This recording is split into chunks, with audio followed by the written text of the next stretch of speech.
Bien, ahí estamos grabando. Bien, entonces vamos a empezar con el tema de hoy, sistema endocrino. Sí, siempre pregunto si alguien sabe qué significa endocrino, de qué se trata esta parte, aparte de un cerebrito ahí. La gran mayoría me dicen que no tienen ni idea qué significa endocrino. Algunos sí, por ahí fueron al endocrinólogo, a la endocrinóloga. ¿Alguien sabe de qué se trata esta parte de anatomía? Es una glándula. Estudia a las hormonas, a las glándulas que producen hormonas. Bien, bien, perfecto.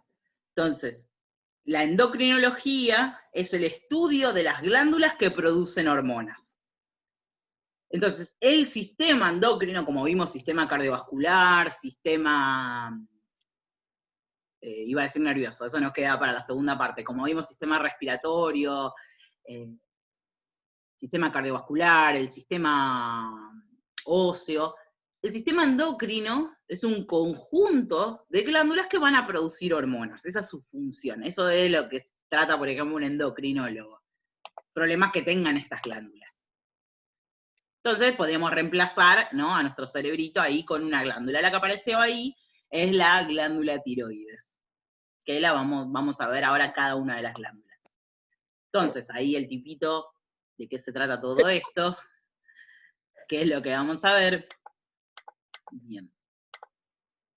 Entonces, las hormonas, ¿qué son? ¿Cómo podemos definir las hormonas? Vamos a hablar de glándulas y vamos a hablar de hormonas. Entonces, si yo les pongo recién ahí la tiroides, que es una glándula, las glándulas son órganos especializados en producir hormonas. Entonces yo les pregunto, ¿qué es una glándula? Son órganos que producen hormonas. Y ahí viene la segunda pregunta, ¿qué es una hormona? Entonces, las hormonas son sustancias químicas que van a producir un efecto. ¿Un efecto en dónde? Puede ser en lugares muy cercanos o en lugares muy lejanos.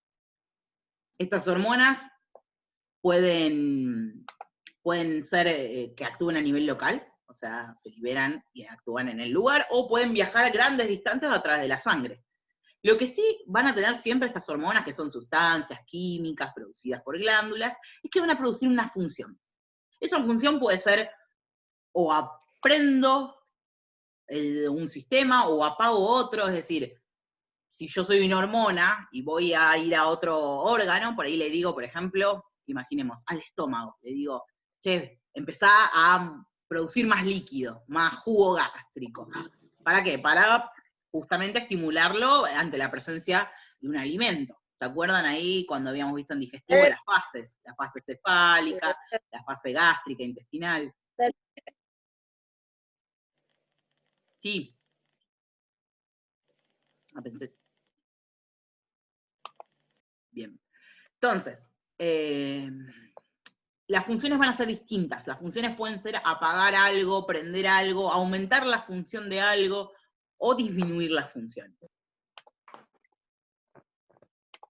Entonces, vamos a ver, esto lo vamos a ver en sistema nervioso mejor, que es que el cerebro va a estimular, en realidad lo vimos, ¿se acuerdan que los músculos voluntarios, que era el músculo esquelético estriado, ¿cómo es que se mueve? Y porque nuestro cerebro se excita, lo mandamos una señal y él se conecta al músculo para hacer que se mueva como estoy moviendo yo ahora las manos.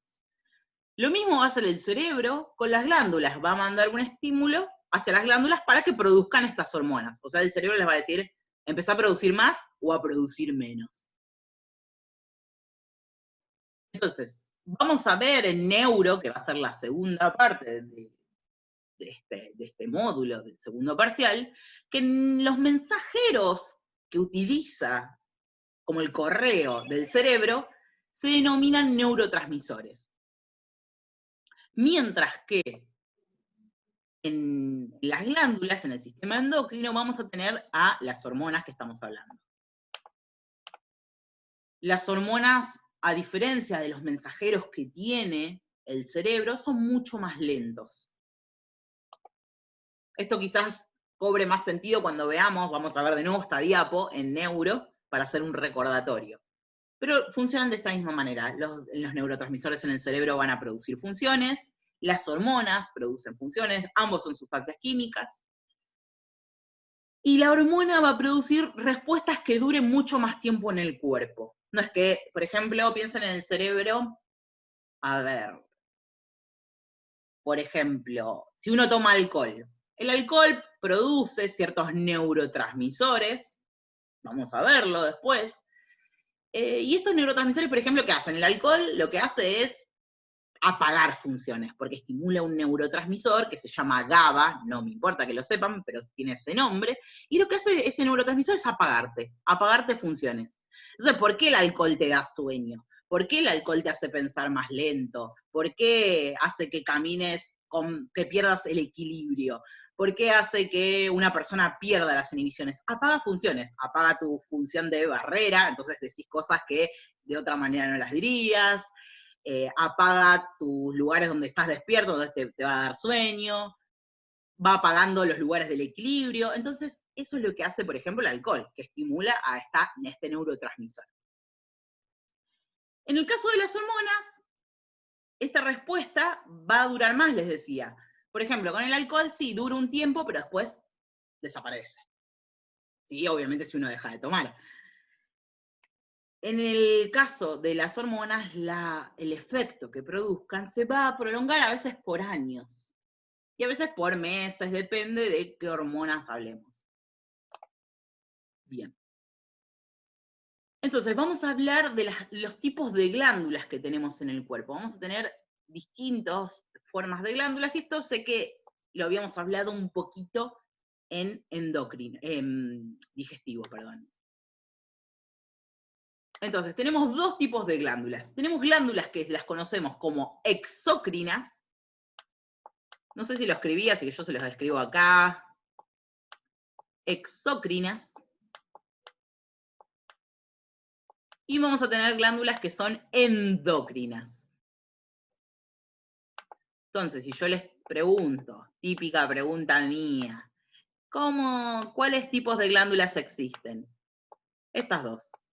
Obviamente uno tiene que saber cuáles son las características de cada, perdón, estoy cada vez escribiendo peor. Endócrinas. Bien. Entonces, vamos a hablar primero de las exócrinas. Las glándulas exócrinas son las glándulas que vierten su contenido hacia el exterior o hacia una cavidad.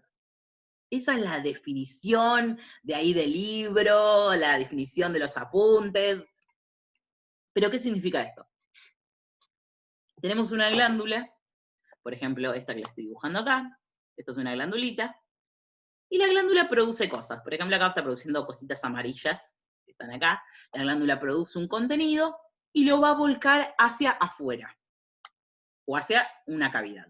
¿Qué puede ser? Por ejemplo, esta que está dibujada acá son las glándulas sebáceas. ¿Qué son las glándulas sebáceas? Son las glándulas que tenemos en la piel que producen sebo. ¿Qué es el sebo? La grasa. De hecho, ¿vieron cuando uno dice, ay, tengo la piel regrasa? Son las culpables estas glándulas. Cuando uno tiene puntos negros, son estas glándulas que se tapan. Entonces se tapa y quedan llenas con la grasa, ¿no? Ahí se ve el puntito negro. ¿Para qué quiere nuestra piel grasa? Porque lo que hace es evitar que la piel se seque, la piel que no está seca no se agrieta, la piel que no está, la grasa también tiene un efecto bactericida, piensen que todo el tiempo nuestra piel tiene contacto con todo, la producción de grasa con efecto bactericida mata las bacterias que puedan ingresar a través de alguna herida, a veces no lo hace tan eficiente, obviamente, por eso existen las infecciones. Pero esa es la idea de tener glándulas sebáceas por todo nuestro cuerpo. No es que tenemos solo en la cara. En la cara hay mayor cantidad, pero después tenemos en la piel, en los brazos, en las piernas, en el pecho, en todos los lugares. Otra de las glándulas exócrinas, que podríamos hablar de la piel, son las glándulas sudoríparas. ¿Qué son las glándulas sudoríparas? Glándulas que producen sudor. Entonces, podríamos hablar de esta misma, que produce el sudor. Esperen que ahí me avisó que me regalaban tiempo. Producen sudor y lo eliminan. ¿Hacia dónde? Hacia el exterior. Cuando tenemos calor en el verano, ¿no? Que eliminamos todo este sudor, las gotitas de agua, para eliminar calor. Sacamos agua y esto genera un alivio del calor, la sudoración. Entonces las glándulas sudoríparas son glándulas que van a liberar el sudor hacia afuera. Entonces, otro de los ejemplos que podríamos nombrar, ¿eso me lo dibujé yo o me lo dibujó alguien? No sé, apareció ahí un... Bien, ¿qué les contaba? Otra de las glándulas que eliminan su contenido al exterior son las glándulas lagrimales. Si yo tengo un ojo acá, el ojo tiene como si fuera un saquito en la parte interna, y este saco, que se llama glándula lagrimal, va a ser la encargada de producir lágrimas. Entonces, otra vez, su contenido lo va a estar eliminando hacia el exterior. Las lágrimas salen del interior hacia el exterior. Entonces tenemos todos los ejemplos de ejemplos de glándulas exócrinas. Están eliminando su contenido hacia afuera. ¿Cuáles serían las glándulas que eliminan su contenido hacia cavidades? Porque dijimos que exócrinas significa glándulas que producen contenido y lo eliminan hacia el exterior o hacia una cavidad.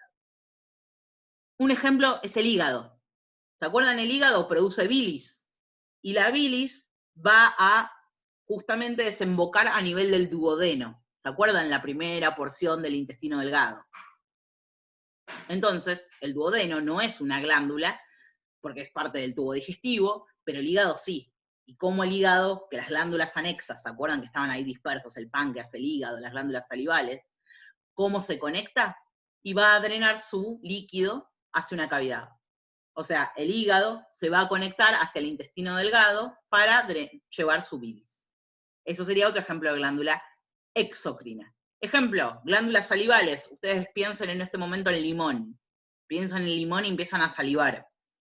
Como empiezan a salivar, ahí están trabajando la parótida, las glándulas salivales, la sublingual, la submandibular, están produciendo saliva. Y no la vuelcan hacia afuera, no que a ustedes se les sale toda la saliva hacia afuera, sino que la están volcando hacia una cavidad, que es la cavidad bucal. Otro ejemplo de glándulas exócrinas. Entonces, ¿cuáles serían ejemplos de glándulas endócrinas? Ya una vez entendido esto. Glándulas endócrinas son las glándulas que van a producir hormonas y van a liberarlas hacia el torrente sanguíneo. O sea, estas glándulas, por ejemplo, si yo acá tengo la G de glándula, esto sería la glándula, va a liberar todos esos cuadraditos verdes que está liberando hacia la sangre. Así de fácil, esta no se la complica tanto. Tengo el vaso sanguíneo y le mando todas las hormonas para que viajen. Entonces las endócrinas, las glándulas endócrinas envían hormonas que van a viajar largas distancias. ¿Por qué querría yo enviar algo a través de la sangre y que viaje? Porque lo voy a enviar muy lejos. Mientras que la exócrina actúa casi a nivel local. Las lágrimas, la saliva, las glándulas sebáceas. ¿Cómo acordarme cuál es una y cuál es otra? Siempre recuerden que el prefijo, cuando las palabras empiezan con exo viene de afuera. Recuerden al ex o a la ex. Afuera, lo queremos afuera. Entonces vierten su contenido las exócrinas hacia el exterior o hacia una cavidad. Mientras que endo significa hacia adentro, endo. Bien. Profe, hay otros ejemplos de que comienzan con endo que sería más profundo, ¿no? ¿Cómo cuál? Algo de los músculos, de las fibras, ¿puede ser? Sí. Que endo sería lo más profundo, o sea, para adentro. Sí, por ejemplo, cuando habíamos visto las capas del corazón, el endocardio era la capa que revestía por dentro a las cámaras cardíacas. Teníamos el epicardio, el miocardio y el endocardio, por dar lo endo es lo más interno, exactamente. Bien, bien. Bien. Ejemplos de glándulas endocrinas que no les di, como les di un montón de exo y no le di nada de endo, pero las vamos a ver ahora en cada una. Ejemplo, la glándula tiroides. La tiroides no es que está segregando en el lugar, sino que las hormonas tiroideas van a viajar por todo el cuerpo. Y eso explica también por qué cuando uno, si tiene hipotiroidismo, va a tomar pastillas y esas pastillas van a actuar para reemplazar las hormonas y van a viajar por todo el cuerpo. Otro ejemplo de hormonas que sean endócrinas son, por ejemplo, el estrógeno en la mujer, la hormona femenina, la que va a hacer que crezcan las mamas, que cambie la voz, que crezca el vello púbico, y la testosterona en los hombres. Son hormonas que van a dar todos los caracteres sexuales secundarios. Otro ejemplo de otra glándula, o sea, la glándula que hablamos ahí sería, por ejemplo, esas les nombré hormonas. La glándula endocrina sería el ovario en la mujer, y la glándula endocrina en el hombre sería el testículo, que ambos producen hormonas. Son endócrinas, porque el testículo da sus hormonas hacia la sangre, y el ovario da sus hormonas hacia la sangre. Otro ejemplo de hormonas endócrinas, tenemos un montón, vamos a verlas, las suprarrenales, el páncreas, que lo habíamos visto, ¿se acuerdan que el páncreas produce insulina y glucagón? Porque van hacia la sangre. Mientras que el páncreas tenía doble función, era una parte exócrina y una parte endócrina. La parte endocrina libera estas hormonas hacia el torrente sanguíneo, insulina y glucagón, mientras que el páncreas exócrino libera su contenido hacia el duodeno. ¿Se acuerdan? Las lipasas, las proteasas, las amilasas, todo que forma parte del jugo pancreático, con el bicarbonato, va a ir a desembocar a nivel del duodeno. ¿Vieron que yo lo tenía escrito? Siempre me olvido si lo escribí. Bien. Entonces. Y acá yo también, fíjense que acá tengo muchos ejemplos de glándulas. Glándulas exócrinas, ejemplo, ya se los nombré, así que lo vuelvo a repetir, la parótida, la glándula submandibular, la sublingual, todos ejemplos de glándulas, que también eran glándulas anexas del sistema digestivo. Las glándulas sudoríparas que les nombré recién. La mama, ¿por qué la mama? Porque va a producir leche. O sea, la mama es una glándula, la glándula mamaria, que va a generar un contenido que es la leche que sale al exterior. Obviamente en la lactancia, ¿no? Entonces se va a producir en estos conductillos y sale hacia el exterior. Otro ejemplo de glándula exócrina. ¿Qué otro ejemplo tenemos? La glándula lagrimal. Yo me mato dibujando, después tengo todo acá. El páncreas, la porción exócrina. Ven ahí cómo se conecta con el duodeno en la C. Y ejemplos de endocrinos tenemos. Fíjense que hay un montón. Vamos a ir viendo cada una de ellas. El hipotálamo es una región del cerebro. Lo vamos a ver más en neuro. La hipófisis es una glándula que está dentro del cráneo. Las paratiroides son unas glandulitas que están detrás de la tiroides, por eso ese nombre. La glándula tiroides.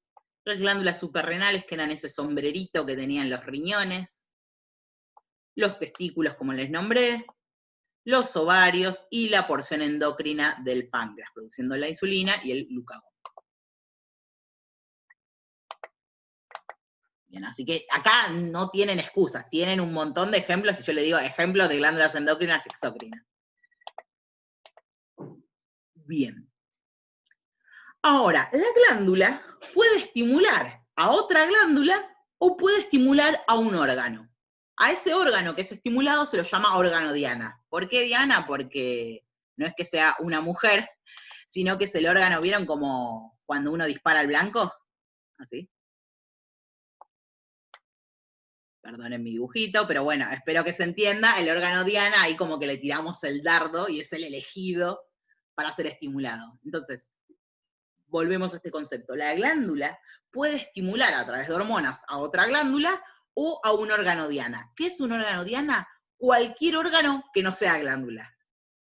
Ejemplo, el hígado es una glándula, o sea que no es un órgano diana, sería glándula. Si yo estimulo, por ejemplo, la piel, ¿Les parece que es glándula o no? No, Sí, Es un órgano. Es la un piel órgano, es un bien. órgano. Pero justamente, pero no es una glándula. pero no es una Tiene glándula. glándulas sebáceas y lo demás. Perfecto. La piel es un órgano, pero no es una glándula. Tiene glándulas, como dijo Nikki. Perfecto. Si yo les digo, por ejemplo, la nariz, ¿es una glándula o un órgano, Diana? Órgano Diana. Órgano, Órgano. Diana. Órgano. Si les digo la parótida, Glándula. glándula. Una Es glándula. una glándula salival, bien. Si les digo el páncreas, Glándula. Glándula. bien. Perfecto, perfecto. Entonces se entendió el concepto.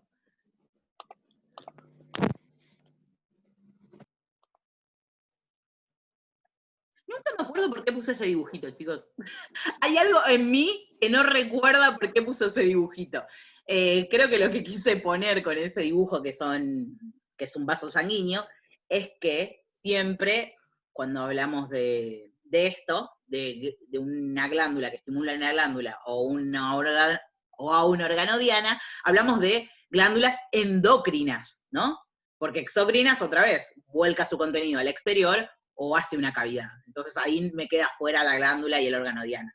Entonces, esto sería una clasificación que tienen las glándulas endocrinas. O pueden estimular otras glándulas, o pueden estimular a un órgano diana. Entonces, vamos a los ejemplos. Testículo. ¿Glándula endocrina o exocrina? Glándula endocrina. Endocrina. Bien, y abajo los Endocrina. ovarios. ¿Exocrina o endocrina? Endocrina. Endocrina. Perfecto, perfecto. Entonces, el testículo, por ejemplo, les dije que producía testosterona, y la testosterona, uno de sus efectos va a ser, por ejemplo, crecer el vello facial. El crecimiento del vello facial, que estimula los folículos pilosos, ¿no? Los pelitos que tenemos en la piel. ¿Es de glándula a glándula o de glándula a órgano diana? ¿Qué sería? Me lo dijeron recién igual, ¿eh? De glándula a órgano Diana. Glándula, órgano, porque estimula un órgano. Perfecto, perfecto. Está estimulando la piel a los folículos pilosos. Entonces es de glándula a órgano diana. Perfecto. Ahora, si el ovario estimula a través del estrógeno el crecimiento de las mamas, ¿qué es? ¿De glándula a órgano diana o de glándula a glándula? De glándula a glándula. Glándula. Perfecto, una glándula que estimula a otra glándula. El ovario estimula la glándula mamaria. Perfecto.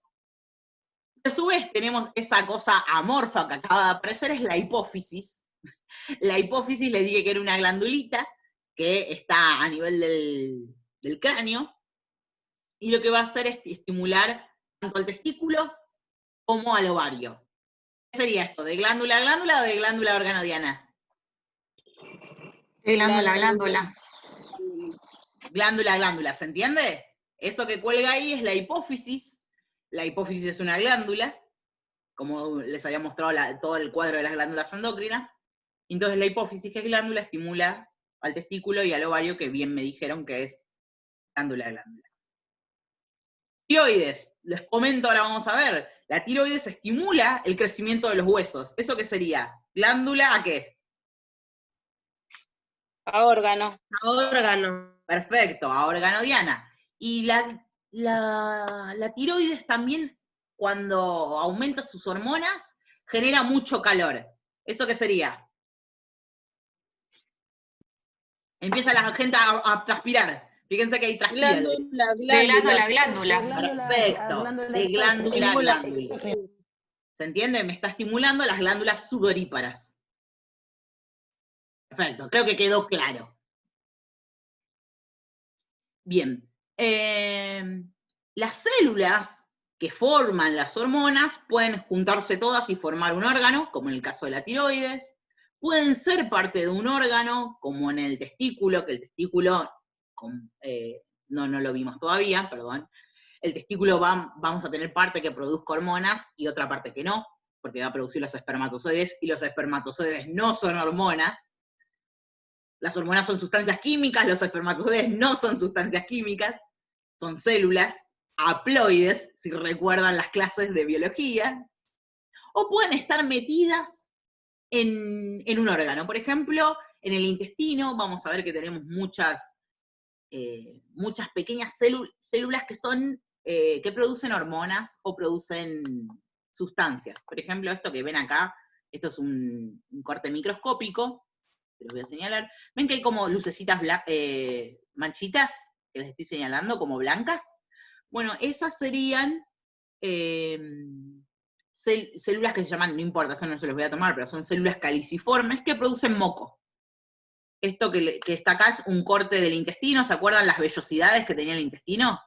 Esos pelitos que les había contado, que aumentan la superficie de absorción. Bueno, esos pelitos, esas vellosidades, tienen células metidas que producen moco. ¿Para qué? Para que justamente el alimento vaya moviéndose de una manera más fluida. Bien. Entonces, hablamos de los tipos de glándulas que existen, ahora vamos a hablar de los tipos de hormonas. No es lo mismo. Las glándulas producen hormonas. Tipos de glándulas, endocrina, exocrina. Pasamos a los tipos de hormonas. Las podemos clasificar según el lugar en donde van a actuar. Y las llamamos autocrinas. ¿Qué significa autocrinas? Auto significa uno mismo, como autoestima, ¿no? A ver, quiero pensar otro ejemplo. Autosuficiente, todo lo que es auto es uno mismo. Las glándulas, perdón, las hormonas autocrinas, les cuento, son hormonas, voy a dibujar acá, que esto es una célula, tenemos acá la célula 1, fíjense. La célula la produce y la célula se estimula a sí misma. Es como que Automático. me estoy grabando, ¿no? La célula se estimula a sí misma, básicamente. Produce una hormona que va a actuar sobre sí misma. Sería automático, por ejemplo. Automático, claro, perfecto, otro ejemplo. Entonces, esta es como si fuera, no sé, la masturbación de la célula. Se estimula a sí misma. O puede ser que se apague a sí misma. Recordemos que las hormonas pueden apagar o aumentar funciones. Entonces, una célula autocrina hace esto. Produce una hormona, autocrina, es la hormona que actúa sobre la misma célula. Ahora, tenemos las parácrinas. Para es como si yo fuera, es algo que está al lado. Piensen en paralelos, ¿no? Está paralelo. Entonces, si yo lo dibujo, es una célula, la célula 1 produce una hormona, y esta hormona actúa en la célula vecina. Entonces, ¿qué es una hormona parácrina? Una hormona que actúa en una célula cercana, en una célula vecina. No se va, no se va lejos. Entonces, hormona autocrina actúa sobre sí misma, la parácrina actúa sobre una célula vecina. Y la endocrina, ya lo saben, porque es como la glándula. La hormona endocrina son hormonas que viajan grandes distancias. Entonces, la célula 1, por ejemplo, me produjo una hormona, la mandó al torrente sanguíneo, viajó, hasta encontrarse con otra célula. Por ejemplo, células del cerebro, como les contaba en la hipófisis, esta glándula que está en el cráneo, va a estimular el ovario. Piensen de acá hasta el ovario cuánta distancia hay. Hormonas endocrinas, porque son hormonas que viajan grandes distancias a través de la sangre, a través de la circulación. Bien. Entonces, esta es una clasificación de hormonas. Después podemos clasificar a los receptores. ¿Qué son los receptores? Son el lugar en donde van a entrar el lugar en donde se van a comunicar las hormonas. No es que yo produzco una hormona y la tiro y estimula. Tiene que ir a un lugar en particular. Es como si ustedes llegaran a una casa, cuando tienen que entrar, van a entrar por la puerta. No es que entran por el medio de la pared. Lo mismo le pasa a la hormona. La hormona tiene que buscar la puerta. Uy, a ver dónde entro. ¿Dónde está la puerta para entrar? Entonces, yo soy hormona, voy a buscar mi puerta. Esta puerta es específica. Es decir, cada hormona va a tener su puerta específica. Esto lo habíamos visto un poco también en biología.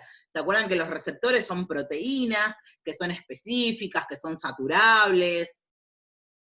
Si recuerdan todos esos viejos conocimientos, va a ser mucho más sencillo. Entonces, los receptores van a ser el lugar por donde la hormona va a contactar con la célula. Eso que ven ahí como un globito es la célula. Entonces, los receptores pueden ser de dos tipos. Pueden ser receptores que están adentro de la célula o afuera. Entonces, esperen que yo ya lo había dibujado. Ahí me lo voy a dar cuenta. Si un receptor está por fuera de la célula, metido en la membrana plasmática, como ese que les mostré, contacta, estimula, lo llamamos un receptor extracelular. Otra vez, está afuera, extracelular. Si un receptor está metido adentro de la célula y la célula tiene que atravesar la membrana plasmática para encontrar a ese receptor, lo llamamos receptor intracelular, porque está adentro.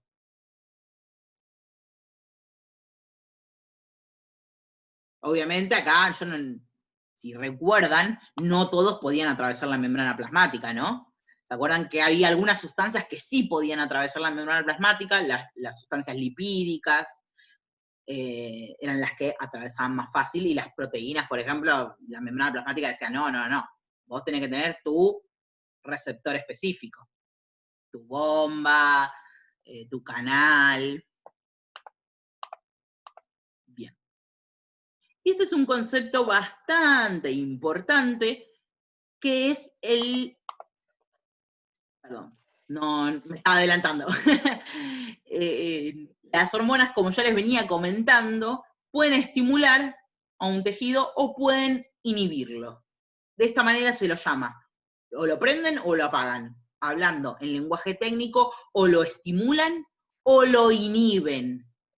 Eso sería la forma en que, así como hablamos al principio en Anato, del nuevo lenguaje, ¿no?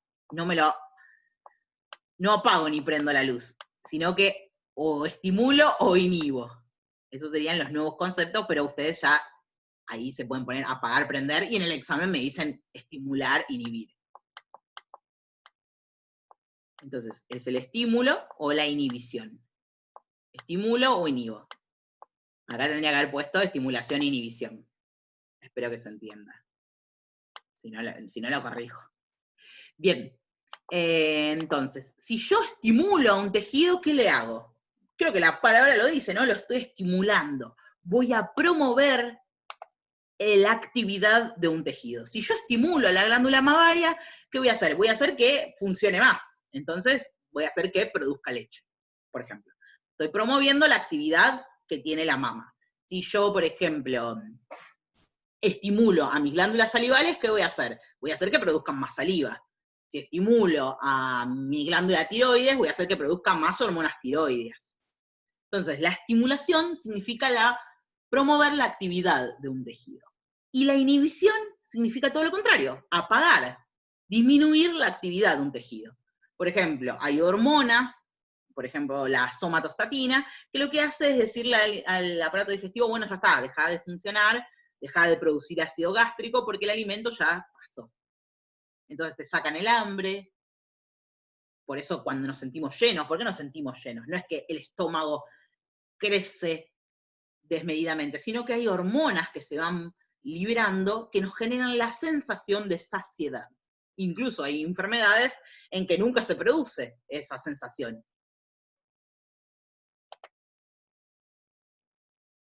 Bien, entonces a las hormonas, esto sería clasificación de hormonas, ahí no tenía, pero las hormonas podemos clasificarlas según el lugar en donde actúan, como habíamos hablado, autócrinas, parácrinas, endócrinas, y las podemos clasificar según el efecto que generan, en estimuladoras o inhibidoras.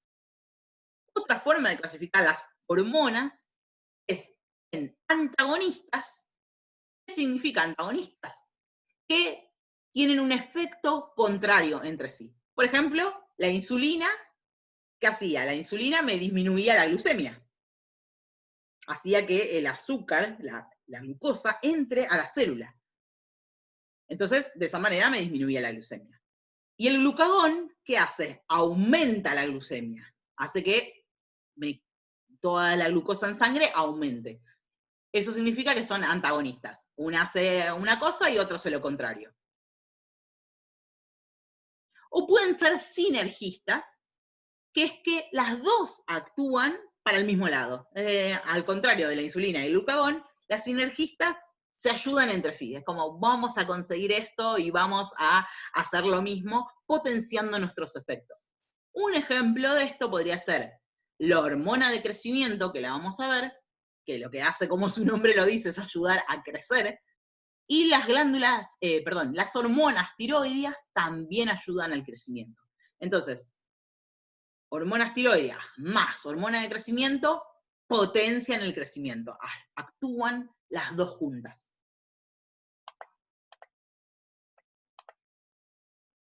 Y otra forma, de las últimas, de clasificar las hormonas, es la trópica. Por eso les puse la palmerita, para que se acuerden, ¿no? Trópica, trópico.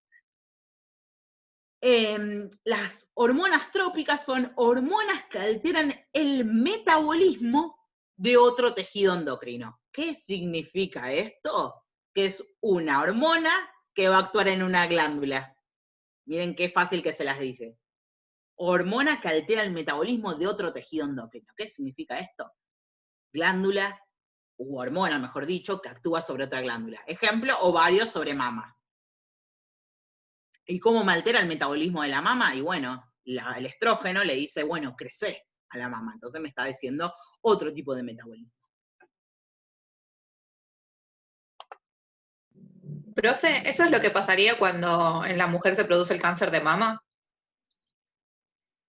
En sí hay cánceres de mama que son dependientes de estrógeno y otros que no. Hay dos tipos. El que depende de estrógeno, sí, lo que ayuda al estrógeno es a crecer al cáncer. El que no depende de estrógeno, no, es por otra causa. Pero hay dos tipos. Bien. Esto entonces, esta figurita es para nuevamente recordar todas las glándulas endocrinas que tenemos en el cuerpo. La glándula pineal es una glándula que no me acuerdo si la vamos a ver en neuros, pero tiene mucha relación con lo que es el sueño. Produce lo que es...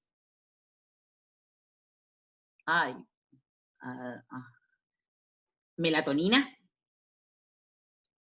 Que no confundir con melanina, ¿eh? La melanina es lo que le da color a nuestra piel, a nuestros ojos. La melatonina, que de hecho hay como una especie de fármaco que es melatonina, melatol, no sé cómo se llama. Bueno, la melatonina es una hormona que se segrega cuando estamos a oscuras. Y por eso es que nos da sueño cuando estamos en la oscuridad. Hashtag dato. Entonces, la glándula pineal se inhibe con la luz, mientras que la oscuridad la estimula, y ante la oscuridad liberamos melatonina. La melatonina es un inductor del sueño.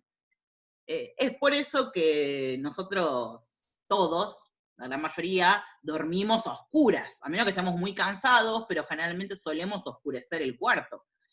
Incluso la gente que duerme de día, con trabajo que, por ejemplo, gente de seguridad que trabaja toda la noche, cuando uno quiere dormir, y aunque sea de día, se oscurece el cuarto, justamente por eso, porque esta razón de que la melatonina es un inductor del sueño. Es una glándula. Sí. Profe, pero esta hormona también puede ser inhibida por alguna otra glándula.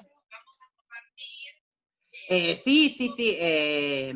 La melatonina por ejemplo, les decía, por otra glándula, la realidad es que no sé si otra glándula la puede inhibir. Sí, como decía, la luz la puede inhibir. Es decir, la luz deja, la glándula no funciona, con luz no funciona. Es una glándula que es como si fuera un porotito de chiquito. Después produce otras cosas, no solo melatonina, sino que también serotonina, que también tiene que ver con el sueño, tiene que ver con el ánimo que tiene uno. Y se llama pineal porque tiene forma de pino. Esto igual a forma anecdótica les cuento. Pero es una glándula que es bastante interesante porque es algo tan chiquitito y quizás en otros animales por ahí tiene mucha más relevancia, pero nada, está ahí.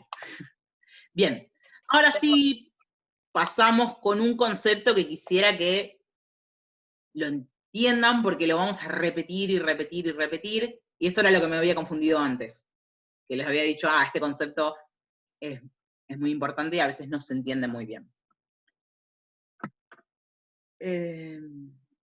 Esto, si no lo entienden, lo repetimos 1000 veces, eso es lo que quería decir. Entonces, vamos a hablar del concepto de feedback. Feedback, en español lo podríamos traducir como retroalimentación. ¿Qué es el feedback? Por ahí alguna vez, no sé, capaz utilizaron la palabra, no hubo feedback, bla, bla, bla, porque no surgió, o sí, no hubo feedback. Bueno, esa palabra significa retroalimentación. ¿Y qué significa esto? Como si yo te doy algo, si yo te trato bien y vos me tratás bien, entonces no hubo feedback. Pero si vos me tratás mal y bueno, y yo te trato bien, ahí no fue recíproco, ¿no? La idea es que sea como recíproco. Esto significa la retroalimentación o feedback. ¿Y cómo lo relacionamos todo esto con el cuerpo? El feedback es un método, un mecanismo, mejor dicho, que tiene el cuerpo para nivelar los niveles de hormonas. Imagínense que nuestro ovario, por poner un ejemplo, empieza a producir estrógeno, y produce estrógeno, y estrógeno, y estrógeno, y el estrógeno hace muchos cambios. Uno de los cambios es, por ejemplo, aumentar el crecimiento de las mamas, el crecimiento del vello púbico. Imagínense que empieza el estrógeno a subir, a subir, a subir, y no para, y no para, y no para. Entonces, en algún momento el cuerpo le tiene que decir, basta, ya está, ya hay mucho estrógeno, hay mucha hormona tiroidea, cortala. Entonces, la forma que tiene de decir el organismo, cortala, o el ovario no hace nada, ¿no? Se tira a dormir la siesta. Le dice, bueno, despertate, empezá a producir. Este mecanismo que tiene el cuerpo de comunicarse con las glándulas es el feedback. Le dice, bueno, estás bien, no, subí un poquito más, no, baja un poquito más. Entonces, de esta manera, el cuerpo tiene mecanismos que le permiten mantener un nivel basal, ¿no? Un nivel dentro de los rangos fisiológicos, dentro de los rangos que nos permiten estar en homeostasis, para cumplir las necesidades que tiene nuestro organismo. Y esto, ¿por qué les pongo ahí de nuevo el más y el menos de estimulación e inhibición? Porque si el ovario no produce nada, el cuerpo le empieza a estimular, dale, dale, dale, y si está muy zarpado en producir mucho estrógeno, lo inhibe, y le dice, basta, hasta acá estamos. Entonces, feedback. Entonces, ¿cómo sería esto? El cuerpo tiene como si fueran rangos, donde uno va comandando al otro. Y todo empieza, como les contaba antes, en una región del cerebro que se llama hipotálamo. El hipotálamo vendría a ser como el jefe de todo esto. Como yo siempre les digo, como el presidente, ¿no? Ahí estaría Fernández.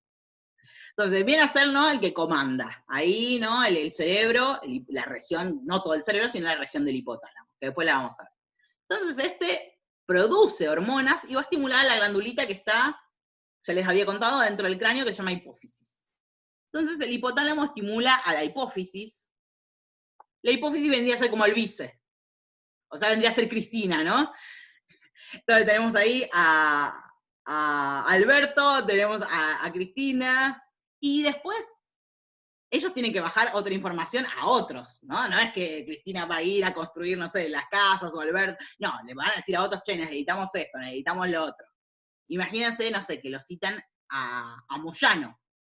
Moyano sería la glándula, que podría ser, ¿no? Podríamos hablar de ovario, testículo, tiroides. Acá le ponemos Moyano, ¿no? Y ¿qué va a hacer esto, no? Moyano va a mandar los camiones, que van a ser las hormonas, a donde se necesite. Entonces, vamos a traducir esto. El hipotálamo es la región del cerebro que va a comandar a todas las demás glándulas. Casi todas las glándulas, con unas pequeñas excepciones, están comandadas por esta región del cerebro que se llama hipotálamo. Entonces, todo va a comenzar por acá. El hipotálamo va a estimular a una glándula que se llama hipófisis, vieron que son medio parecidas. La hipófisis va a producir distintas hormonas que van a estimular a las glándulas. Y las glándulas, a su vez, van a producir hormonas que van a estimular a los distintos órganos diana, los órganos efectores tenemos acá. Entonces hay un rango. Por ejemplo, si yo digo el ovario, ¿no? Que ya lo venimos usando de ejemplo y lo vamos a ver en femenino. El ovario. Podríamos poner tiroides también. Ahora lo hacemos con tiroides. ¿Cómo empieza todo? El hipotálamo libera unas hormonas. Yo les cuento acá, no hace falta que se las sepan, que se llama, por ejemplo, GnRH, que significa hormona liberadora de gonadotrofinas, y estimula a la hipófisis, esta hormona liberadora de gonadotrofinas. La hipófisis va a producir a su vez otras hormonas para estimular al ovario. ¿Qué hormonas va a producir para estimular al ovario? Unas hormonas que se llaman FSH, después las vamos a ver, quédense tranquilos, y LH. FSH y LH van a estimular al ovario. Y el ovario, una vez estimulado, va a producir otra hormona. ¿Qué hormona? Estrógeno. Estrógeno y otra hormona que después vamos a ver que se llama progesterona. Estas dos hormonas van a estimular a los órganos efectores. ¿Cuáles pueden ser? Y bueno, el útero, para que crezca toda la capa, que si no hay fecundación después se pierde la menstruación. A las mamas, para que crezcan. Al tejido graso, porque la mujer tiene mayor acumulación de grasa en las caderas por el estrógeno, a la voz, al vello púbico, a todo lo que ustedes se imaginen. A nivel cerebral también va a actuar. Entonces ahí van a ser los distintos órganos efectores. Si yo pusiera como otro ejemplo la tiroides, si yo pongo acá en vez de glándula ovario le pongo tiroides, el camino va a ser igual.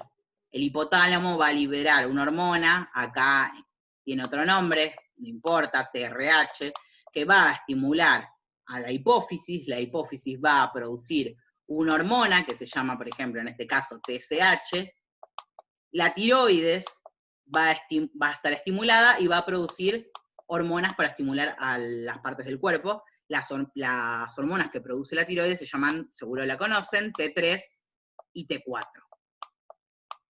que van a estimular a distintos órganos, a los huesos, al cerebro, a las glándulas sudoríparas, a los lípidos, a todo. Bien, estos serían los ejemplos de cómo actúan. Esto que les dije, que les mostré acá, es un eje. De hecho, se llama eje hipotálamo hipofisario. ¿Por qué? Porque es un eje que incluye al hipotálamo y a la hipófisis. Eje hipotálamo hipofisario, glándula. De hecho, siempre cuando se habla de un eje, por ejemplo, decimos eje hipotálamo hipofisario ovárico. Eje hipotálamo hipofisario testicular. Eje hipotálamo hipofisario tiroideo. ¿Se entiende? Va a ser todas las glándulas que están involucradas en este eje. Ahora, ¿cómo es que el cerebro se entera de que se está pasando, por ejemplo, el ovario de estrógeno o de progesterona? Esta información va a viajar al cerebro, fíjense ahí las flechitas rojas, y van a estimular al hipotálamo. Entonces, las hormonas, si de repente el cuerpo ve que está muy elevado el estrógeno, este estrógeno va a impactar a nivel del hipotálamo, y lo que va a hacerlo es inhibirlo. ¿Para qué? Para decirle al hipotálamo, decirle ahí a Alberto, basta de mandar pedidos de estrógeno, porque ya está, ya tenemos mucho. Entonces lo apagamos. ¿Qué pasa si necesitamos, si el ovario está durmiendo? Vamos a mandar, va a llegar la información de que hay poco, por ejemplo, estrógeno, y se va a estimular al hipotálamo. Esto es lo que se conoce como mecanismo de retroalimentación o el feedback. El feedback puede ser positivo, si es que lo estimulamos para que produzca más hormonas, o puede ser un feedback negativo cuando apagamos las funciones. ¿Se entendió este concepto? Yo sé que es difícil, por eso me gusta explicarlo siempre con alguno de estos ejemplos, pero lo vamos a seguir repitiendo. Vamos a seguir repitiendo para que vaya entrando de a poco. Yo sé que son muchos nombres, esta diapositiva como que empieza a generar miedo, como todo esto, vamos a ver.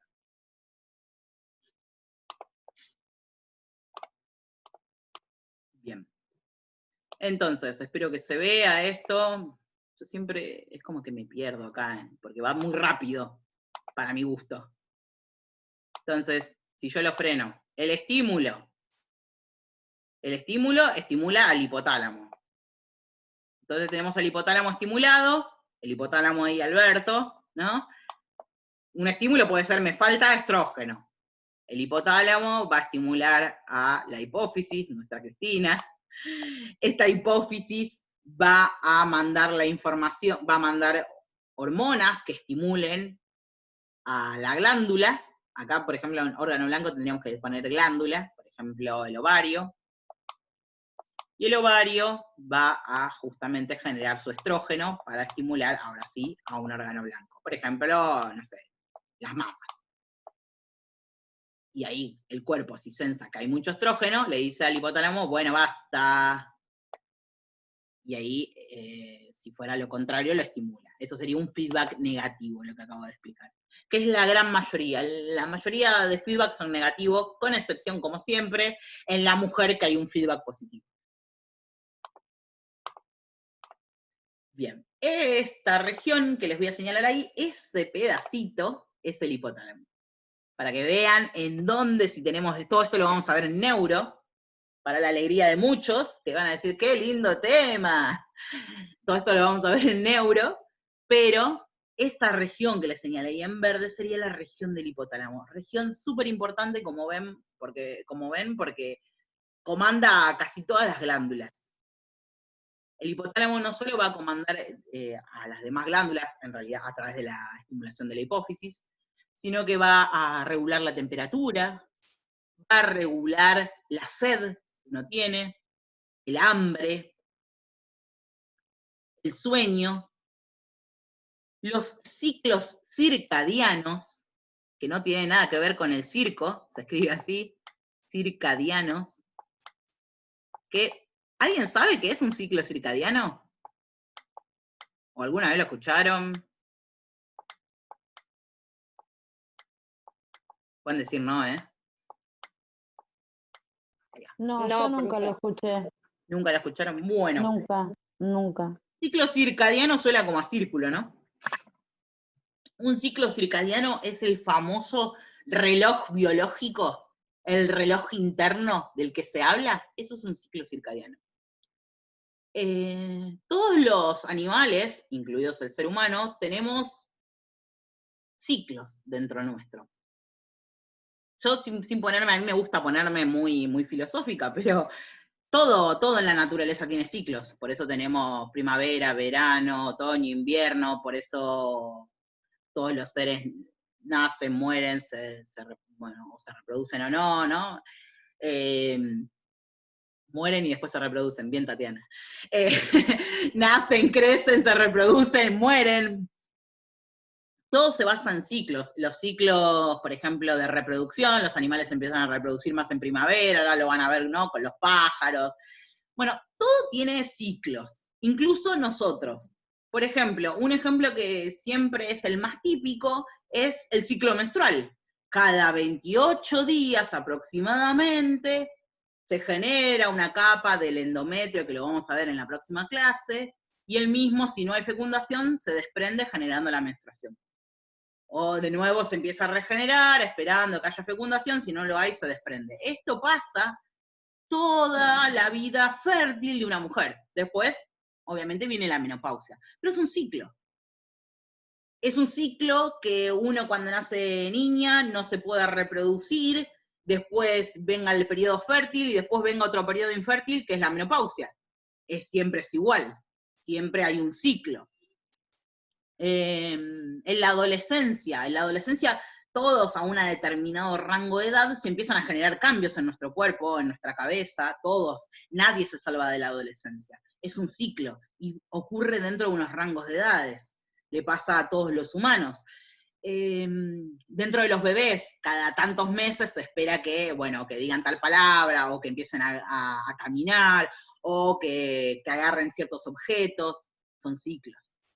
Todo en nuestro cuerpo tiene ciclos que se van cumpliendo. El sueño, chicos, el sueño. ¿Por qué necesitamos dormir? ¿Y por qué no vivimos todo el tiempo despiertos? Hay un ciclo que se tiene que cumplir.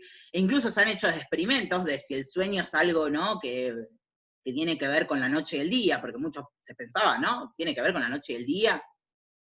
En parte sí, porque lo que hablamos de la melatonina, pero en otra parte, si uno estaría carente de luz, o sea, en un lugar cerrado, sin saber si es de noche o de día, también el sueño se termina cumpliendo más o menos entre unas 6-8 horas, que es lo que se necesita de sueño, e incluso en personas que no saben los ciclos de luz-noche. Se termina cumpliendo esa misma cantidad. Entonces, todos esos ciclos internos que nosotros no manejamos, porque nosotros no manejamos cuando queremos que nos venga, cuando queremos dormir, cuando tenemos hambre, no tenemos hambre, los maneja el hipotálamo. O sea que fíjense si no es importante. Y cómo lo maneja también a través de las hormonas, ¿eh? No hay ningún misterio, las hormonas manejan todo esto.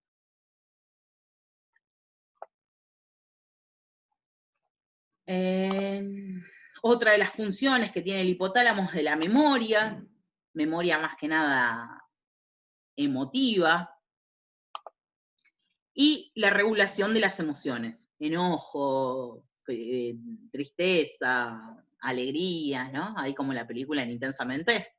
Bueno, ahí en esa región del cerebro estarían en el hipotálamo. Son cosas que uno no maneja, no es voluntario enojarse, no es voluntario estar triste, son emociones que terminan ocurriendo por justamente estas sustancias, acá serían más los neurotransmisores, que los vamos a ver más en neuro. Bien, la parte fea, vieron como, ay, ¿por qué tanto texto? Esta diapositiva del mal, creo que vengo diciendo hace 2 años que la voy a sacar, porque todo el mundo termina siendo como... Pero siempre la termino usando para explicar. O sea, es... ¿Qué le tengo? Sí. La silla turca, ¿dónde se encuentra? ¿En el cerebro o una parte de la hipófisis? Porque sé que la tiroides provoca eso. Bien. Justo acá, hoy estaba pensando en si traer el cráneo para mostrarles dónde queda la silla turca, pero sé que no se va a ver bien. La silla turca es una parte del cráneo donde está descansando la hipófisis. Esperen que, si yo puedo buscarles una imagen, capaz. O vieron que, no. A ver, mientras. La silla turca es una parte del cráneo. Yo sé que acá no vimos mucho, y aparte, yo siempre que tengo un cráneo, en el momento de la clase, pero a ver si hay una buena imagen, porque generalmente no hay buenas imágenes. En neuro lo vamos a ver igual, ¿eh? Lo vamos a ver.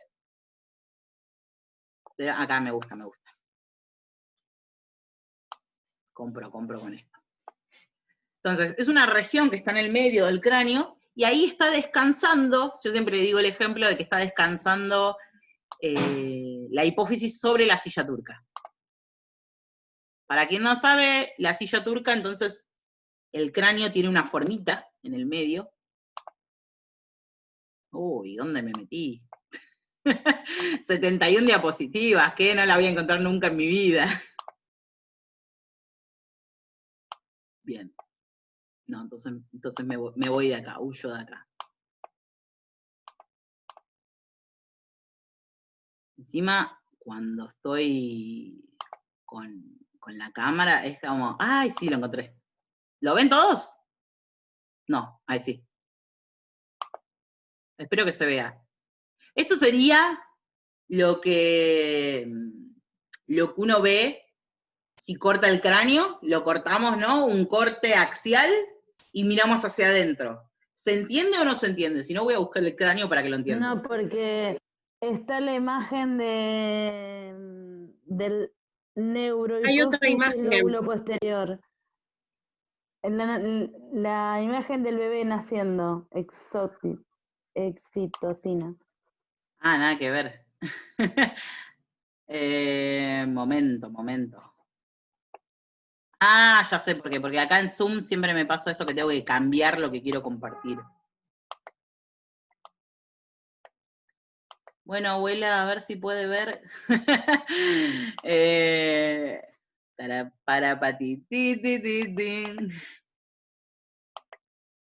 ¿Ven lo que me hacen hacer? Me hacen pasar vergüenza. Ahí está. Ahora les voy a compartir, ahora sí.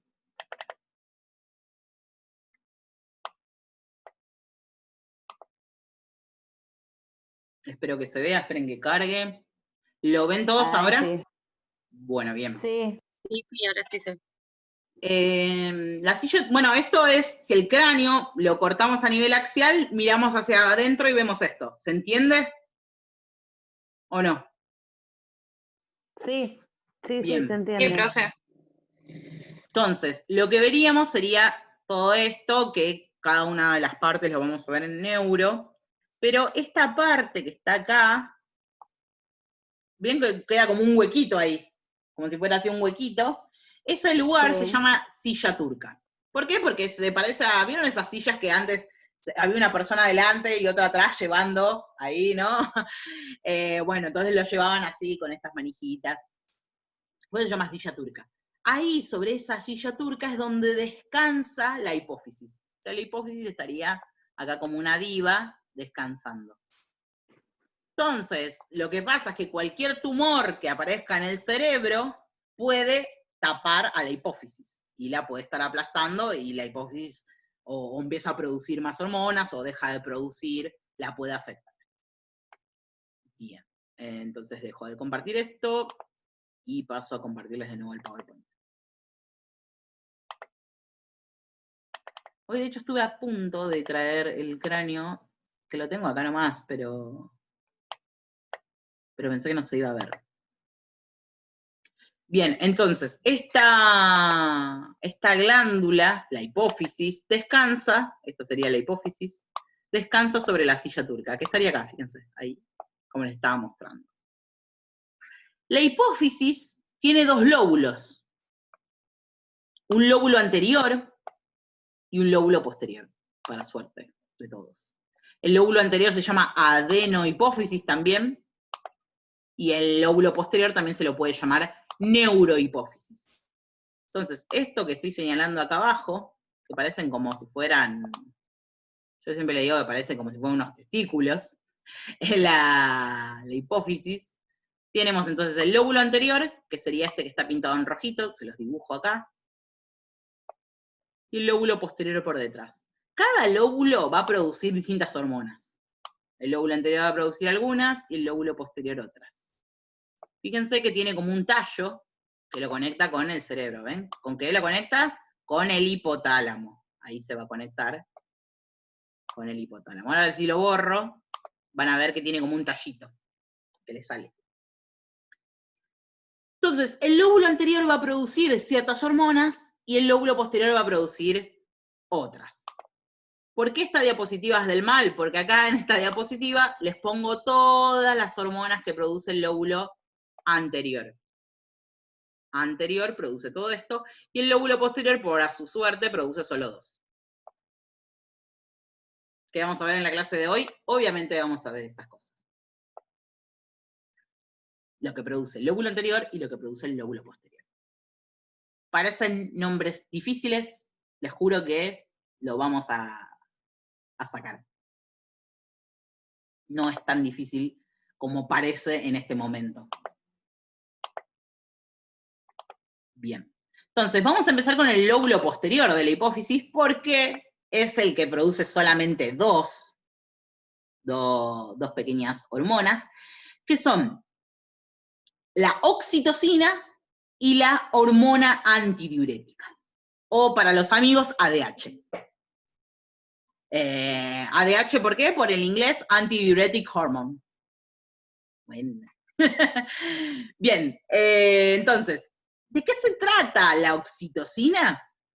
La oxitocina es una hormona que se va a encargar de producir contracciones a nivel del útero. Y de hecho, si alguna o alguno está trabajando en una sala de partos, van a ver que la oxitocina se usa todo el tiempo, todo el tiempo. Lo van a ver y se van a acordar de mí y decir, la oxitocina era la que la profe nos contó que salía del lóbulo posterior.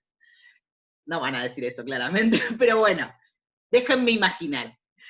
Entonces, ¿qué es lo que produce esta oxitocina? Produce contracciones en el músculo liso del útero. ¿En qué momento? Obviamente en el momento del parto, por obvias razones, las contracciones que se producen en el momento de dar a luz. Y también va a producir contracciones en la menstruación. Vamos a ver en la próxima clase que se van a estar produciendo adentro del útero una capa, justo elegí el rosa, una capa, que vamos a verla, que va a revestir toda la parte interna del útero, que esa capa es la que se desprende en el momento de la menstruación si no hay fecundación, ¿no? Se desprende, entonces en la menstruación no solo es sangre, sino que hay tejido. ¿Vieron que uno a veces dice coágulos? No es que hay coágulos, sino que hay tejido, el tejido que revestía la pared del útero. Ese tejido que se desprende es el que se produce todos los meses, y como que yo le digo siempre el nidito que se está preparando, que si no hay fecundación se desprende. Dice, bueno, chau, yo no sirvo para nada, me voy. ¿Qué pasa en el momento de la menstruación? ¿Y por qué duele? Porque en realidad lo que duele no son los ovarios, sino el útero. Porque el útero está generando pequeñas contracciones para que este endometrio funcional, así es como se llama, ¿ven? Hay endo, adentro, esta capa que se llama endometrio funcional, se desprenda. Entonces el útero empieza a contraerse, este endometrio se desprende y aparece la menstruación. ¿Por qué? Porque obviamente quedan los vasos que quedan abiertos, quedan sangrando, y después es todo el tejido que se va desprendiendo. Entonces ese dolor, esos cólicos, no son dolor de los ovarios, sino que es dolor uterino, duele el útero. Así como en el momento de dar a luz, las contracciones también duelen, ¿no? Quien haya tenido hijos duelen las contracciones, ¿por qué? Porque el útero se está contrayendo. También como inflamación, ¿no, profe? ¿Cómo se hace también como una inflamación? Se hace sí una inflamación, sí, se inflama, pero más que nada porque, lo vamos a ver, la clase que viene vemos ciclo menstrual, también dentro de todas las cosas que ocurren, también hay, sí no es inflamación, sino que es acumulación de líquido, por eso uno aumenta de peso, se acumula líquido. Claro, sí, eso también que muchos tienen que cuando están por menstruar, dicen que están como vos, yo bueno, mi manera de ser, me siento como que estuviera obesa.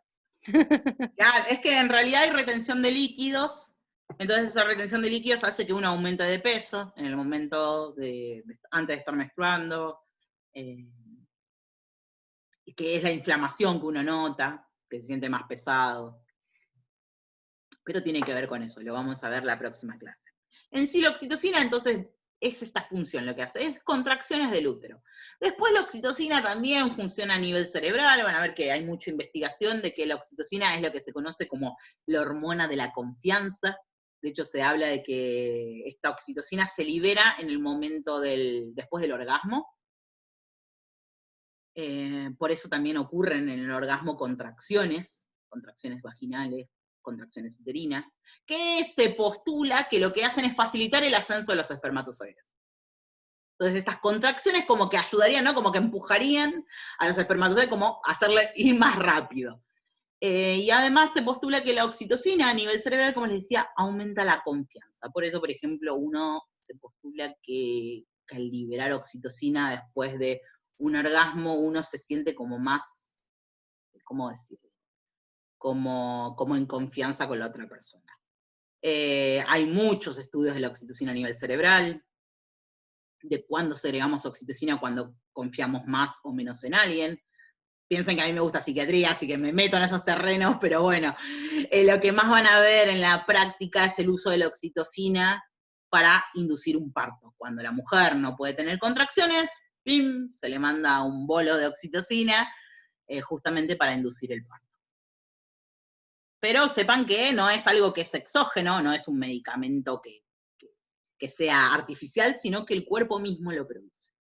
Y después, del lóbulo posterior tenemos otra hormona, como había contado, que es la hormona antidiurética, la que está, si digo antidiurética, anti es que está en contra, ¿no? Es un anti. Diuresis, ¿qué significa diuresis? Si yo digo un diurético, ¿qué hace un diurético? Es la orina. Perfecto. Y si es antidiurético, ¿qué hace? Inhibe la producción de orina. Anti. Retiene la orina. Perfecto, perfecto. Leonardo Rojas. El nombre de mi hijo, porque hoy tuvo Zuni también. Sí, por eso lo acabo de leer y me causó mucha gracia. Primero, te juro que cuando entraste leí, dije, ¿quién se metió? Después te leí y dije, bueno. La hormona antidiurética justamente hace eso, retiene la orina. Está contra. Diuresis, la orina, está en contra de la orina. Entonces, ¿qué hace esta hormona? Genera retención urinaria, evita que orinemos. ¿Y para qué queremos una hormona que evite que orinemos? Porque, por ejemplo, cuando estamos sin beber mucho líquido, esta hormona es fundamental. ¿Por qué? Porque nuestro cuerpo lo que menos quiere hacer es perder agua en el momento en que estamos, no sé, todo un día sin tomar agua. Y lo que va a hacer es concentrar lo máximo posible y orinar poco. Si alguna vez, seguramente todos han pasado un día sin tomar algo, y ven que la orina es oscura, está más concentrada, más amarilla, y se orina poco. ¿Por qué? Porque el cuerpo dice, yo no sé cuándo voy a volver a recibir agua, eliminemos lo menos que podamos. Si tomo mucha agua, la orina sale más diluida, sale en más cantidad, la hormona antidiurética se deja de producir. Como dato curioso, como todo, las hormonas pueden ser inhibidas por todo, como les había contado, la melatonina, que es la hormona que induce el sueño, es inhibida por la luz. La hormona antidiurética es inhibida, por ejemplo, por el alcohol. O sea, el alcohol me inhibe la hormona antidiurética. ¿Esto qué significa? Que si inhibo, o sea, si apago la hormona que me evita que orine, lo que hago es generar más, hay mayor orina, ¿se entiende? Entonces, si yo tomo, por ejemplo, unas cervezas, ¿qué pasa? Tengo más ganas de orinar, porque la hormona antidiurética está inhibida, la apagué. Lo mismo se genera con medicamentos opioides, con el café. De hecho, si alguien toma café, mucho café, van a ver que genera más ganas de ir al baño.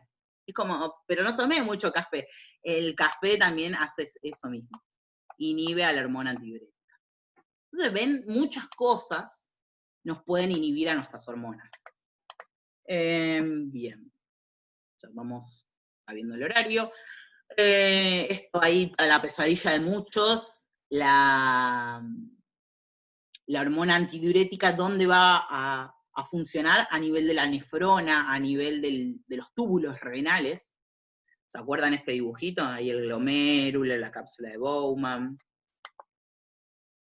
A nivel del asa ascendente y a nivel del túbulo colector es donde va a estar funcionando la hormona antidiurética. Y va a hacer que, en ese momento, todo el agua se absorba. Cuando actúa, dice el agua, absorbete, basta, no pasen más. Y de esta manera evita que orinemos. Entonces, ya terminamos de ver las dos hormonas del lóbulo posterior. ¿Qué nos queda como adelanto del lóbulo anterior, o sea, de la adenohipófisis? Todas estas que tenemos acá. Vamos a explicarlas levemente, porque obviamente no nos va a alcanzar el horario, pero les cuento cuáles tenemos.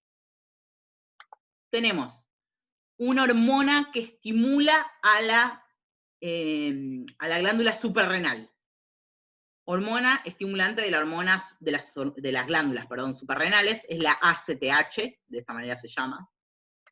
Otra vez, son los nombres en inglés, las siglas. Vamos a ver qué hacen las glándulas suprarrenales. Después tenemos la hormona que estimula a la tiroides, TSH. De hecho, si a alguien le hicieron un estudio hormonal de la tiroides, le piden TSH. TSH, T3, T4. TSH, que significa Thyroid Stimulant Hormone, o sea, hormona estimuladora de la tiroides. En inglés está bueno leer de atrás para adelante, ¿no? H de hormona, de hormone, S de estimulante, T de tiroides, hormona estimulante de la tiroides. Después tenemos la GH, todas estas son del lóbulo anterior, la GH, Growth Hormone. Growth significa crecimiento en inglés, y H de hormona. Como todas van a ver que tienen la H porque son todas de hormonas. La hormona de crecimiento, o la GH, va a ser la encargada de generar el crecimiento de los huesos largos, del fémur, del húmero, del radio, el cúbito. La tiroides, no les expliqué, la vamos a ver bien, va a tener efectos en todo el cuerpo, porque es una glándula endocrina, al igual que las glándulas suprarrenales. Así que le vamos a dar su importancia en la clase. La FSH es la hormona folículo estimulante. Hormona folículo estimulante. Esta, si va a estimular a los folículos, va a estimular a los testículos y a los ovarios. O sea que si queremos estimular testículos y ovarios, usamos la FSH. Después vamos a tener otra que no está acá, que es la LH, que también va a estimular a los testículos y a los ovarios, que significa hormona leutinizante. La vamos a ver, lo repito, en la próxima clase. Hormona leutinizante. Y después tenemos esta yo no la pondría porque la forma más fácil de acordarse es la prolactina. La prolactina, ¿no? A favor de lactina, del lácteo, que sería como la producción de leche a través de las mamas. Hormona estimulante de las mamas, la prolactina. Como su nombre lo dice, va a producir leche. Entonces, ACTH estimula las glándulas suprarrenales, TSH a la tiroides, GH u hormona de crecimiento a los huesos largos, FSH y LH a los ovarios y al testículo, y la prolactina a la glándula mamaria. Esos van a ser sus objetivos de cada una de estas hormonas producidas por la hipófisis, por el lóbulo anterior.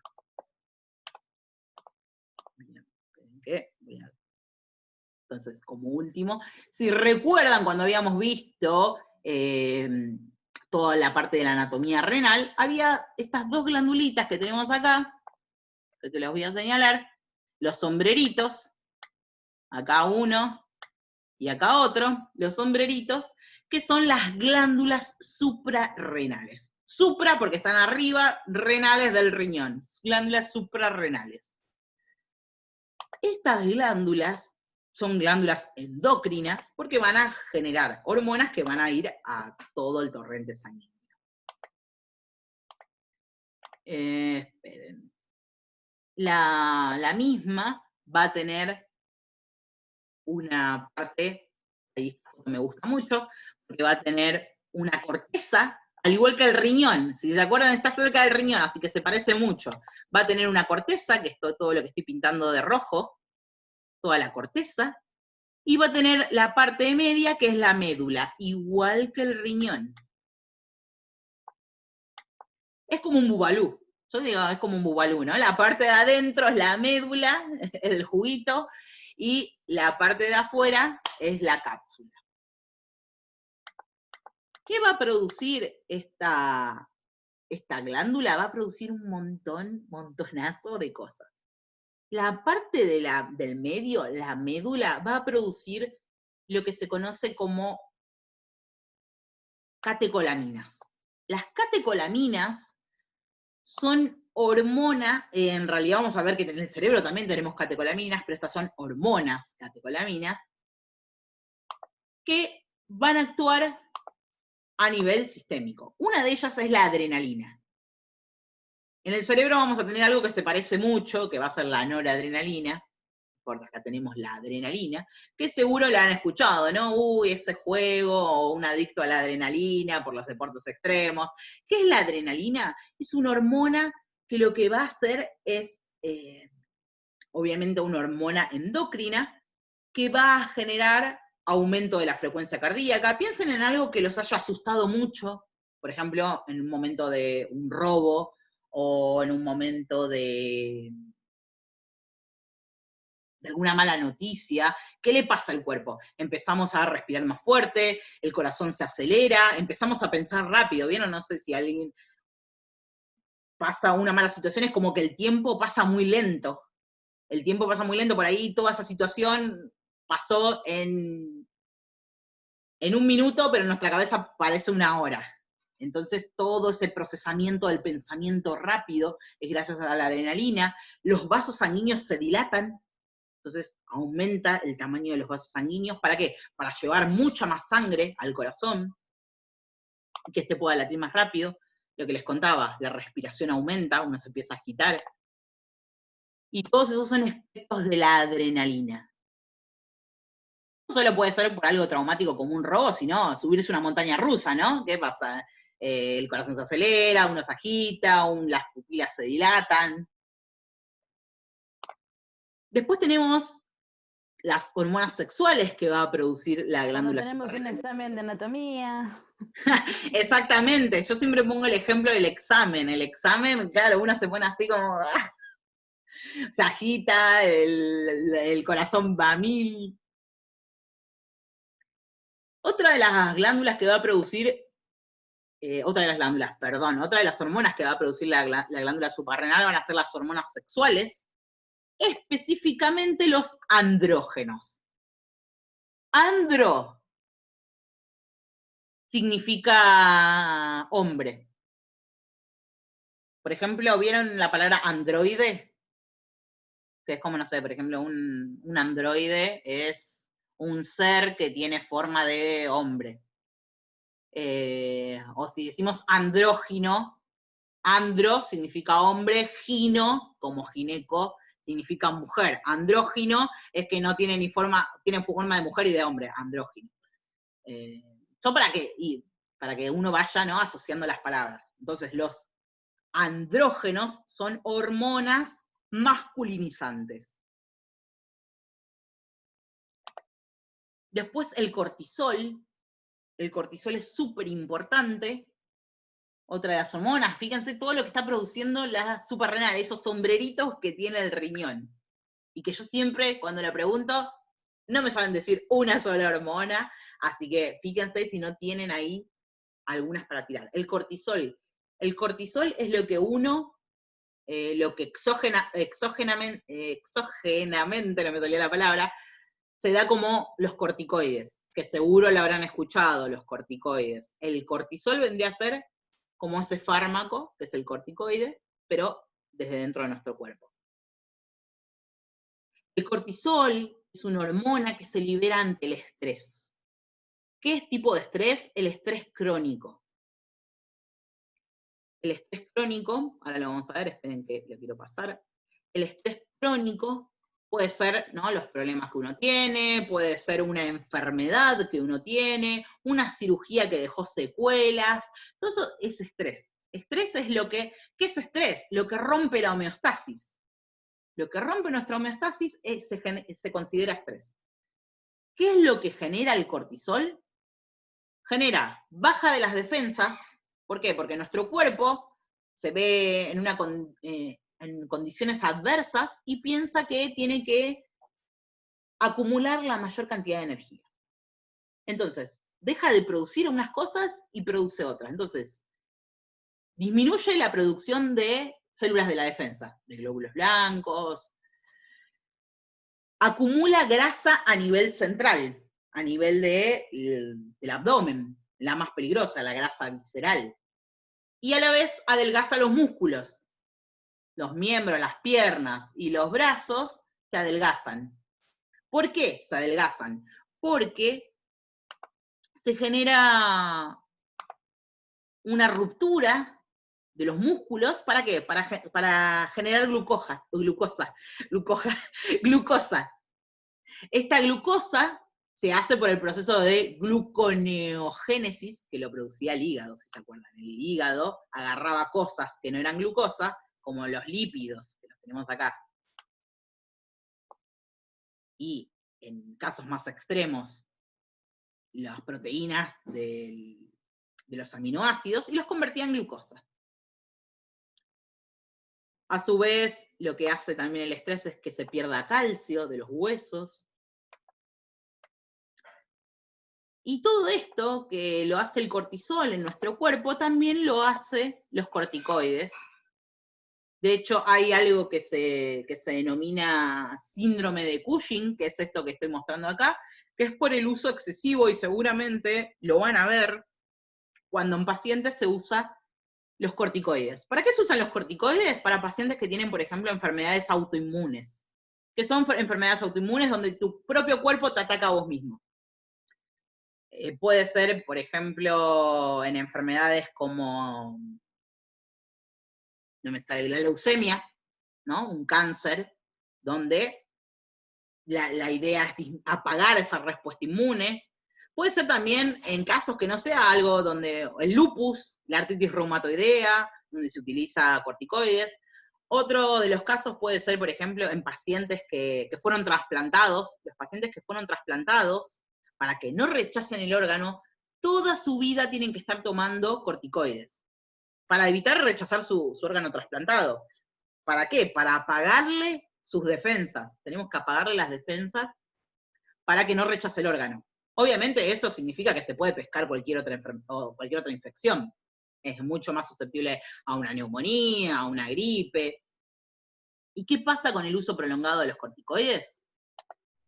Lo que les decía, la obesidad central, se acumula grasa a nivel visceral, se adelgazan los miembros, hay retención de líquidos, por lo cual la persona aumenta de peso, tiene la cara de esta manera, redonda, como luna llena, se llama así cara en luna llena. Aparecen estrías. ¿Por qué aparecen estrías? Porque se pierde el colágeno, que es una proteína de la piel. La piel se rompe con facilidad. Y, por ejemplo, acá les traigo un ejemplo de cómo sería una persona con este síndrome que les estoy contando. Por el uso, esto se ve mucho por el uso de los corticoides. Piensen que esto es como el cortisol, pero llevado al extremo. Y acá serían otros casos, la famosa cara de luna llena, que es muy característica. ¿Ven que no? Eso no es como de estar gordo, es una cara muy característica por el uso de los corticoides. Bien. Entonces, ¿qué quiero que se queden con lo de los corticoides? Con el cortisol. El cortisol se libera ante situaciones de estrés, lo que hace es disminuir las células de la defensa, genera aumento de la glucosa. ¿Por qué? Porque genera glucosa a partir de los aminoácidos de los músculos, a través de los lípidos, acumula grasa central. Y la función del cortisol es proteger al cuerpo de condiciones adversas. Pasa que el cuerpo dice, voy a estar así, enfermo, y necesito mantener energía y conseguir energía de cualquier lado. Para eso se come las proteínas, para eso apaga sus defensas para utilizar la energía en otra cosa, y el metabolismo se centra todo en sobrevivir. Pasa que muchas veces el cortisol se libera porque estamos estresados por problemas familiares, por problemas de la facultad, por otras cosas, y ese cortisol hace que uno aumente de peso, hace que uno se pesque cualquier cosa, todo por culpa de este cortisol que está aumentado. Y por último, que no la nombré, la aldosterona, que es una hormona que va a actuar más que nada en los riñones, que va a retener sodio, o sea que si retiene sodio, retiene agua, porque el sodio atrae el agua, y elimina a través de la orina el potasio.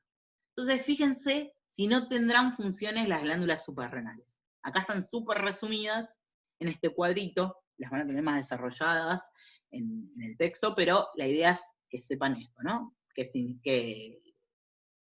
función tiene la adrenalina? ¿Qué función tiene el cortisol y la aldosterona? Las hormonas sexuales no las explico muy bien porque las vamos a ver en la próxima clase. Así que bueno, chicos, creo que hasta acá llegamos. Nos extendimos. Nos quedó para ver la próxima. La prolactina, no nos quedó tanto, ¿eh? La hormona de crecimiento y la tiroides. O sea que bastante bien, bastante bien. Pensé que íbamos a... Es una clase larga, como verán. Esperen que dejo de compartir. Ahí va. Es una clase bastante larga. Fíjense, que se fue, la mayoría dijo, ya está, yo ya no doy más. Yo veo el video grabado. La verdad, admiro su fuerza de voluntad de estar hasta acá. Venían de una clase súper larga. Así que, bueno, chicos, ¿alguna duda de todo lo que vimos? Ya creo que nada, ¿no? Que el primero que salga una Está duda... todo grabado, está todo grabado. El primero que habla de una duda lo matan después. Está todo grabado, chicos. 7 hojas, anoté, 7 hojas de apunte hice. Dani, ¿sobrevive en tus manos todavía? Me duele.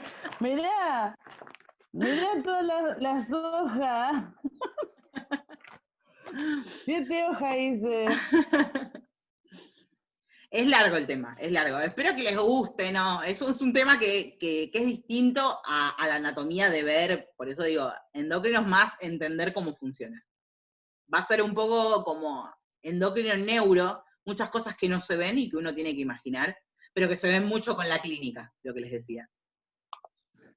Con lo de que les mostraba el síndrome de Cushing, después la próxima que vamos a ver al principio hipotiroidismo e hipertiroidismo, se ve con la clínica, porque las hormonas no se ven, son sustancias que no están, no sé, son invisibles al ojo humano, y actúan, porque son justamente químicos, y vamos a ver solamente el efecto. Así que bueno, chicos, acá lo dejamos, ya tuvieron suficiente por hoy, y nos estamos viendo la semana que viene. Los que tienen el recu, no sé si hay alguno o quedó alguno, ya debe estar publicado, y si no, ya los mismos lo estoy viendo para publicarlo, pero lo tengo acá abierto. Igual está hasta las 9 de la noche, así que lo pueden empezar, quien tenga que dar el recu, hasta antes de las 9, porque a las 9 se cierra, Así que bueno, chicos, les dejo un beso enorme y buen finde, y nos estamos viendo la semana que viene. Bien. Buen fin de, profesora. Nos Buen vemos la finde. semana. Chau, chau.